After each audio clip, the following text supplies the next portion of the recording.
நெல்லையின் பல்வேறு பகுதிகளில் நீரில் மூழ்கிய அல்வா கடைகளால் அல்வா விற்பனையாளர்களின் வாழ்வாதாரமும் சோகத்தில் மூழ்கியுள்ளது. இது குறித்த கூடுதல் தகவலை செய்தியாளர் தமிழ்ச்செல்வன் வழங்க கேட்கலாம். வணக்கம் தமிழ்ச்செல்வன், நீங்கள் இருக்கக்கூடிய பகுதிகளில் அந்த வியாபாரிகள் முன்வைக்கக்கூடிய கோரிக்கைகள் என்ன, எவ்வளவு பாதிப்புகள் ஏற்பட்டிருக்கு, விவரங்கள்?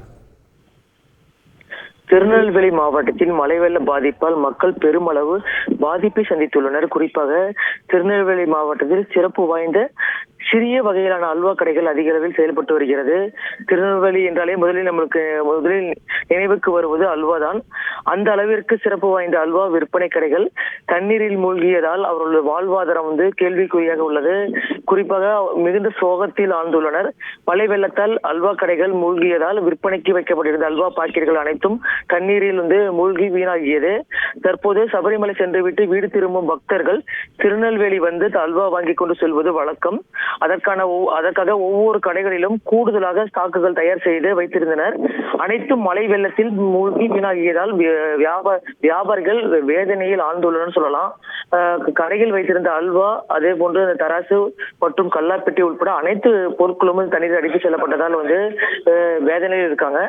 மேலும் வீணாக 200 கிலோக்கு மேலான அல்வாவை குப்பையில் எடுத்து கொட்டிவிட்டு இந்த தொழிலாளி ஒரு கதறிய காட்சிகள் நம்மளை வேதனை செய்து சொல்லலாம்.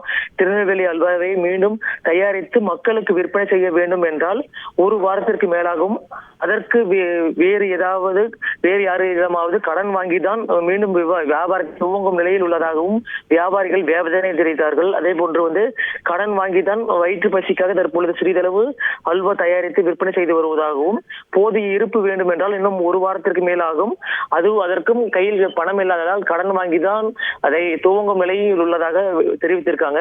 மேலும் இங்கு பகுதிக்கு திருநெல்வேலி பகுதிக்கு வந்த ஐயப்ப பக்தர்கள் அல்வா கடைகள்ல அல்வா கிடைக்கவில்லை என்ற ஒரு மனக்குமுறலை வெளியிட்டிருக்காங்க.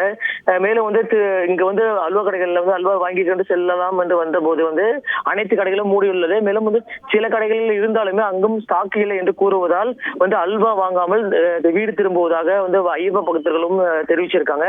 தற்பொழுது அல்வா கடை நடத்தும் உரிமையாளர்கள் தற்பொழுது பெரும் சோகத்தில் ஆழ்ந்துள்ளனர் என்று கூறலாம்.